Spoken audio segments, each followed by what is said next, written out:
Deputy CM కానీ CM కానీ మన పిఎం నరేంద్ర మోదీ గారి సమక్షంలో వాళ్ళు ప్రమాణ స్వీకారం చేసి ఎగ్జాక్ట్లీ 1 ఇయర్ అవుతుంది ఈ రోజుకి. సో ఆ రోజు వాతావరణం ఏ విధంగా ఉందో మనం తెలుసు, 2 తెలుగు రాష్ట్రాల్లో కూడా. స్టిల్ ఈ రోజుకి అదే విధంగా ఉందా? ఆ రోజు ఎండగా ఉంది, ఈరోజు మబ్బుగా ఉంది. కాలం చేంజ్ అది కాలం చేంజ్ అయింది. కాకపోతే పరిపాలన ఎలా ఉందనేది ఇంకొంచెం టైం ఇవ్వాలి. 1 ఇయర్లోనే మనం అంత రెక్టిఫై చేసి చెప్పలేము. కాకపోతే స్టిల్ అయితే ప్రజెంట్ కొంతవరకు పర్వాలేదు, బాగానే ఉంది. ఇదే కంటిన్యూ అయితే పర్వాలేదు. అంటే కొంతమంది ఇచ్చిన హామీలు కూడా ఏమి ఇవ్వలేదు, అసలు వాళ్ళు ఏం చేయలేదు. ముఖ్యంగా పవన్ కళ్యాణ్ గారు 30,000 మంది ఆడపిల్లలు అన్నారు, వాళ్ళు జాడనే లేదు, మాట తప్పాడనే విధంగా మాట్లాడతారు. వాళ్ళకి ఏం చెప్తారు? 30,000 మంది ఆడపిల్లలు కనిపించడం లేదన్నారు. మరి అదే 30,000 మంది ఆడపిల్లలు తప్పిపోయారు అనేటప్పుడు ఆడపిల్లలు తప్పిపోలేదు, ఎవరో తప్పిపోలేదన్న మరి అప్పుడు ప్రభుత్వం చెప్పింది కదా. అంటే మరి ఆయన చెప్పింది అబద్ధం అని అనుకుందాం, అంటే వీళ్ళు చెప్పింది అబద్ధమై ఉండొచ్చు కదా. ఇప్పుడు వీళ్ళు చెప్పింది అబద్ధమైన ఉంటారు, మళ్ళీ ఇప్పుడు రీక్వెషన్ ఎలా చేస్తారు? పవన్ కళ్యాణ్ గారు ఆ రోజు ప్రశ్నించారు, 30,000 మంది ఆడపిల్లలు తప్పిపోయారు అని అన్నారు. వాళ్ళు ఏమన్నారు, అదంతా ఉత్తితే పవన్ కళ్యాణ్ కావాలని చెప్తున్నాడు, పవన్ కళ్యాణ్ తప్పు చెప్తున్నాడు అన్నారు. మరి తప్పు చెప్తున్నాడు అన్నప్పుడు మళ్ళీ ఈ రోజు ఎలా క్వశ్చన్ చేస్తారు? అంటే పవన్ కళ్యాణ్ తప్పు చేశాడు, తప్పు మాట్లాడాడని ఒప్పుకుందాం, మరి ఈ రోజు ఎందుకు క్వశ్చన్ చేస్తున్నారు? అంటే వాళ్ళు తప్పు మాట్లాడారా? అంతే, అది తెలుసుకోవాలి. మరి సంవత్సరం పాటు పరిపాలన ఎట్లా ఉంది? వాళ్ళు ఇచ్చిన హామీలు కావచ్చు, లేకపోతే చేసినటువంటి పనులు కావచ్చు, సో అభివృద్ధి కావచ్చు, కంపెనీస్ తీసుకురావడం కావచ్చు, ఎట్లా అనిపిస్తుంది? బాగానే ఉంది బ్రో, ఒక మాటలో. ఎందుకంటే ప్రశాంతంగా ఉంది, గుండెల మీద చేసుకుని బతకగలుగుతున్నారు, అంతకుమించి మనం ఏం చెప్పకూడదు. అంటే మనం మంచిగా బతకడానికి ఒక భరోసా దొరికిందంటారు.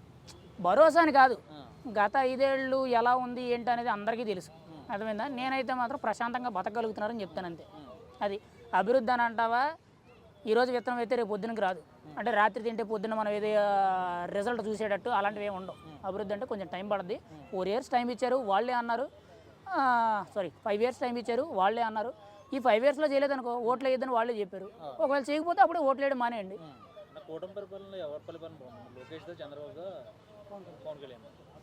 అలా అని మనం చెప్పలేనప్పుడు ఎవరి కాళ్ళు ఎవరి పనితనాలు పోటీ పడుతున్నారు. కాకపోతే అందరి మీద అయితే నేనైతే పవన్ కళ్యాణ్కి ఒక మార్క్ ఎక్కువ వేస్తాను. ఎందుకంటే కొంచెం గ్రౌండ్ లెవెల్లో బాగా లోతుగా వెళ్తున్నారు. రెండోది వచ్చి సొంత జోబులో డబ్బులు పెడుతున్నారు.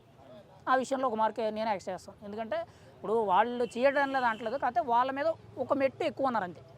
అది అంటే సొంత డబ్బులు కొన్ని సందర్భాల్లో గవర్నమెంట్ నుంచి బిల్లు పెట్టడం అని అంటే మన ఇంట్లో డబ్బులు ఎప్పుడు పడితే తీసి ఇచ్చేస్తామంటే రావు కదా. జియో పాస్ చేయాలి, క్యాబినెట్లో అప్రూవల్ తీసుకోవాలి, ఆ పనులన్నీ కూడా జరగాలంటే కొంచెం ఇబ్బంది. అది ఆ సందర్భంలో పవన్ కళ్యాణ్ ఈ పనికి డబ్బు ఖచ్చితంగా అవసరం అంటే తన జోబులో డబ్బులు పెడుతున్నాడు. ఆ విషయంలో నేను గొప్ప అని చెప్తాను అంతే. అలానే లేదు, ఎవరి పరిపాలన. ఇప్పుడు లోకేష్ గారు కూడా బాగా పనిచేస్తున్నారు కదా. ఇప్పుడు ప్రభుత్వంలో ఉన్న తర్వాత ఒక కీలక స్థాయి నాయకుడు అన్నాక పని చేస్తారు. పని చేయకపోతే ప్రజలు గుర్తించరండి. ఇప్పుడు లీస్ట్లో ఉన్న మంత్రులు ఎవరు, హైయెస్ట్లో ఉన్న మంత్రులు ఎవరో తెలిసిందే కదా. అదే ఇప్పుడు మంత్రుల్లో హైయెస్ట్ అంటే పవన్ కళ్యాణ్ గారి పేరు వస్తుంది, తర్వాత నారా లోకేష్ గారి పేరు వస్తుంది, తర్వాత నాదెండ్ల గారి పేరు వస్తుంది, తర్వాత కింజరాపు అచ్చెన్నాయుడు గారి పేరు వస్తుంది.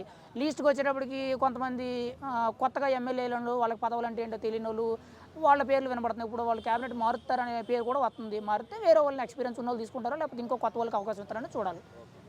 సో ఇప్పుడు 1 ఇయర్ అయింది ప్రభుత్వం వచ్చి. ఈ 1 ఇయర్లో వచ్చేసి వైఎస్ఆర్సీపీ పార్టీ వాళ్ళు ఆగలేదు. అంటే 1 ఇయర్లో వాళ్ళన్నీ సెటిల్ చేసుకొని ఒకటి అమలు చేస్తూ ఉంటారు అని చెప్పేసి ఆగలేకపోయారు.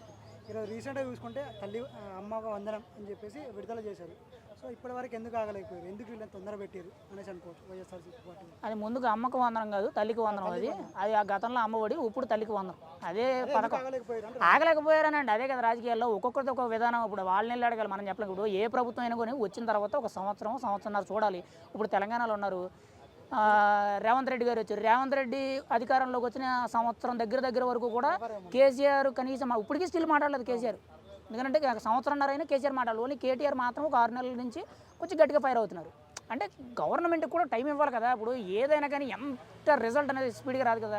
కొంత టైం ఇచ్చారనుకో, ఆ టైంని బట్టి రిజల్ట్ తేలుతుంది. ఇప్పుడు 1 ఇయర్లో అలా ఆగలేకపోయారంటే వాళ్ళ రాజకీయం వాళ్ళది. ఇప్పుడు దాని తప్పు అని మనం అనలేము, వాళ్ళకి అవసరం అనిపించింది. కాకపోతే ఏంటంటే ఇక్కడ ప్రజెంట్ కొన్ని సర్వేల ప్రకారంగా ఎలా చెప్తున్నారు అని అంటే వాళ్ళు రియాక్ట్ అవుతున్నారు. కానీ ఏంటంటే వీళ్ళ మీద కొంత నెగిటివ్ అనేది ఏ విధంగా పెరుగుతుందో వాళ్ళ మీద కూడా నెగిటివ్ పెరుగుతుందని వస్తుంది. ఇక్కడ సంవత్సరానికి ఒకటని కాదు, బడ్జెట్ని బట్టి క్యాలిక్యులేషన్ చేసుకుంటున్నారు. మొదటగా 2 అప్లై చేశారు, ఇంకో 2కి ఇప్పుడు ప్లాన్ చేశారు. ఒకటి జూన్ 12 ఈరోజు తల్లికి వందనం చేశారు, రేపు ఇంకొక వారం రోజుల్లో రైతు భరోసా. అర్థమైనప్పుడు బడ్జెట్ని ఇప్పుడు ఒక ఇంటి పెద్ద అనేవాడు ఉన్నాడు అంటే బడ్జెట్ని ఏ విధంగా క్యాలిక్యులేషన్ చేసుకోవాలనేది వాళ్ళకి ఒక ఐడియా ఉంటుంది.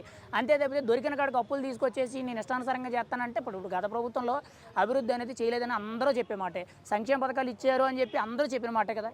మరి అదే విధంగా ప్రభుత్వాలకు సంబంధించిన బిల్డింగ్స్, ప్రభుత్వానికి సంబంధించిన కొన్ని అసెట్స్ అన్ని కూడా తాకట్టు పెట్టేశారనేది కూడా అందరికీ తెలిసిన వాస్తవమే కదా. అంటే అక్కడ అప్పులు ఎక్కువ జరిగినాయి అని చెప్పి అందరూ తెలిసిన విన్న విషయమే కదా. మరి అక్కడ ఏం జరుగుతుంది అంటే అప్పులు తెచ్చి ఇక్కడ ఇచ్చేస్తున్నారు తప్పితే ఇక్కడ ఏమీ కూడా పెద్దగా గవర్నమెంట్లో జరగాల్సిన అడ్మినిస్ట్రేషన్ రూలింగ్ పరంగా కానీ ఎటువంటి వీటి మీద క్లారిటీ లేదని అర్థమైంది. ఇప్పుడు వీళ్ళు ఏం చేస్తున్నారు, అప్పులు తగ్గించుకునే ప్రయత్నం చేస్తున్నారు, హెచ్ఎల్ పోవట్లేదు. రీసెంట్గా కూడా వేస్టేజ్ ఎక్కడ ఉందో అవన్నీ కూడా కట్ ఆఫ్ చేసుకుంటారు. నీకు ఎగ్జాంపుల్గా చూసుకుంటే కట్ ఆఫ్ ఎక్కడ ఎడుతున్నారు, పింఛన్లోని చాలా వరకు కూడా దొంగ పెన్షన్లు ఉన్నాయన్నారు. అవి పూర్తిగా సర్వే చేయించారు, గ్రౌండ్ లెవెల్లో రిపోర్ట్ తీయించుకొని ఎవరైతే దొంగ పెన్షన్లు ఉన్నాయో అవి కట్ చేశారు. రేషన్ బియ్యం వచ్చేటప్పటికి వెహికల్స్ మీద బోల్డ్ అంత బర్డెన్ ఎక్కువ అవుతుంది, ఖర్చు ఎక్కువ అవుతుంది, పైగా దొంగ పీడిఎస్ రైస్ అనేది బయటకు ఎక్స్పోర్ట్ అవుతుందని చెప్పి కొన్ని వివరాలు వచ్చినాయి. దానివల్ల కూడా ప్రభుత్వానికి కొంత నష్టం అవుతుందని చెప్పి దాన్ని కూడా కట్ చేశారు.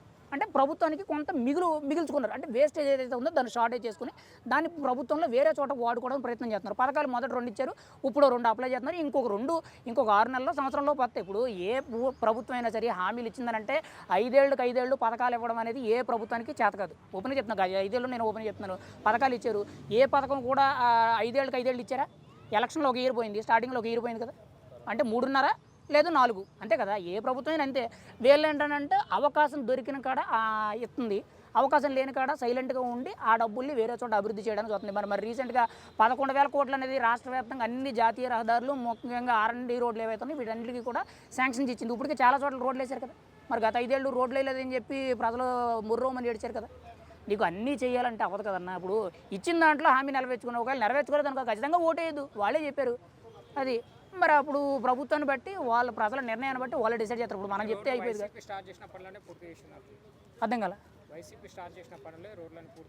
మరి అప్పుడు 2024లో మరి అప్పుడు 2014లో అప్పుడు ఎన్డీఏ కూటమి టీడీపీ స్టార్ట్ చేసిన వర్కులు కూడా వైఎస్ఆర్సీపీలో పెండింగ్లు క్లియర్ చేసింది కదా. ఇప్పుడు విజయవాడ బెంచ్ సర్కిల్ హైవే ఉంది, అది 2017లోనే స్టార్ట్ అయింది కదా. మరి అది వైఎస్ఆర్సీపీ ఖాతాలు వేసుకున్నారు కదా. విజయవాడ కరకట్ట రిటర్నింగ్ వాల్ ఉంది కదా, మరి అది కూడా టీడీపీ హయాందే కదా. దాని కంప్లీషన్ వచ్చేటప్పటికి వైసీపీకి వచ్చింది కదా. అంటే ఇక్కడ ప్రభుత్వాలు అనేవి ఏ ప్రభుత్వం వచ్చినా కానీ చెయ్యాలి, అక్కడ ప్రజలకి అవసరం. అంతే తప్పితే ప్రభుత్వం ఏం చేసాం అని కొట్టుకుంటే కాదు కదా. అందులో గవర్నమెంట్ నిధులు ఉంటాయి, సెంట్రల్ గవర్నమెంట్ నిధులు ఉంటాయి. అది అవసరానికి తగ్గట్టు అది ఉంటుంది. దానికి మనం ఏం చేయలేము. ఇప్పుడు వీళ్ళ పనులు మొదలు పెట్టారంటే మరి అలాగైతే అమరావతి వాళ్ళు మొదలు పెట్టారు, వీళ్ళని ఆపేశారు. అది వాళ్ళ నిర్ణయాలు బట్టి ఉంటుంది. ఏదేమైనా సరే ఇక్కడ ప్రజల డబ్బు పెడుతున్నారు, టీడీపీ వాళ్ళు డబ్బు పెడతలేదు, వైఎస్ఆర్సీపీ వాళ్ళు డబ్బు పెడతలేదు, ప్రజల డబ్బు పెడుతున్నారు. ప్రజలు ట్యాక్సులు పన్నులు కడుతున్నారు, ఆ వచ్చిన డబ్బుని మళ్ళీ రీయూజ్డ్ కింద అక్కడక్కడ రీసైకిల్ జరుగుతుంది. దాన్ని మళ్ళీ పెట్టుబడులు పెట్టడాలో లేకపోతే వర్క్ చేయడాలో ఇలాంటివన్నీ జరుగుతున్నాయి. ఈ 1 ఇయర్ అభివృద్ధి 1 ఇయర్ పరిపాలన పట్ల సంతృప్తిగా ఉన్నట్టా లేనట్టా ప్రజల అభిప్రాయం నేను చెప్పాలన్నది. ఇప్పుడు నీకు నచ్చలేదు అనుకో, నువ్వు నచ్చలేదని చెప్తావు, నీకు 10 రూపాయలు ఇచ్చేటప్పటికి నీకు నచ్చిందని అంటావు. మనిషి మైండ్ సెట్ అనేది అప్పటికప్పుడు మారిపోతూ ఉంటుంది. ఇప్పుడు వరకు నీకు మంచోడైనాడు, రేపు పొద్దున్న చెడ్డడైపోతాడు. అర్థమైందా? అప్పుడు ఈరోజు డబ్బులు పడ్డాయి, ఇప్పుడు అమ్మ తల్లికి వందనం పడ్డది. ఈ వారం 10 రోజులు నువ్వు ఎవరి దగ్గరికి రివ్యూకి వెళ్ళగానే ఏమంటారు, కూటమి ప్రభుత్వం నెంబర్ 1 అంటారు. అవునా కదా. అదే డబ్బులు పడలేదు అనుకో, కూటమి ప్రభుత్వం ఇప్పటివరకు ఇచ్చిన హామీలు ఏమి నెరవేర్చుకోలేదు, అది వేస్ట్ అని అంటారు. అంటే ప్రజలు ఎప్పుడు కూడా డబ్బు కోసం చూస్తున్నారు. ముందు ప్రజల్లో అవగాహన ఉంటే అసలు పథకాల కోసం ఆలోచించారు కదా. నాకేం కావాలి, నా కొడుకు ఉద్యోగం కావాలి, నా కొడుకులకి మంచి ఎడ్యుకేషన్ కావాలి, మాకు మంచి హెల్త్ కావాలి, నడవడానికి మంచి రోడ్డు ఉండాలి, ఇన్ఫ్రాస్ట్రక్చర్ కావాలి, డెవలప్మెంట్ కావాలి, ఎకనామీ బిల్డ్ అవ్వాలి, అందరికీ కూడా ఉద్యోగ అవకాశాలు ఉండాలి, జీడీపీ గ్రోత్ రేట్లు పెరగాలి, ఇలాంటి వీటి గురించి ఆలోచిస్తారు. వాళ్ళకి అవసరం లేదు కదా. ముందు సగం జనాల్లో అవగాహన లేకపోవడం వల్ల ఇవన్నీ జరుగుతున్నాయి.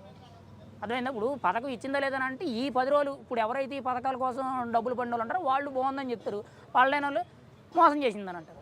ప్రజల అభిప్రాయం మనం అయితే చెప్పలేము. అప్పుడు ఎలక్షన్ టైంలో ఉన్న మూమెంట్ని బట్టి అప్పటికప్పుడు తిరిగిపోతూ ఉంటాయి.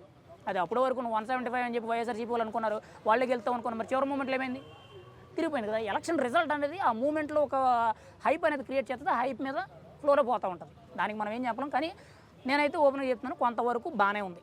అలా అని చెప్పి పూర్తిగా కాదు, ఇచ్చిన హామీలు నెరవేర్చుకోగలిగితేనే పర్లేదు. ఎందుకంటే మన జనాలు ఎప్పుడు కూడా మాట ఇచ్చారనంటే దాని మీద నిలబడలేకపోతే మాత్రం ఖచ్చితంగా ముఖం మీద వ్యతిరేక చూపించే మనుషులు, అందులో మన ఆంధ్ర ప్రజలు. అంటే మిగతా రాష్ట్రాల్లో మరి ఇన్ని పథకాలు అయితే నేను ఓపెన్గా చెప్తున్నాను, పెన్షన్ అనే పథకం మన దేశంలో ఎక్కడ ఏ రాష్ట్రం ఇవ్వట్లేదు. మరి ఎందుకంటే అంత హైయెస్ట్ పెన్షన్ ఇచ్చినట్టు నేనైతే ఏ రాష్ట్రం వెళ్ళలేదు.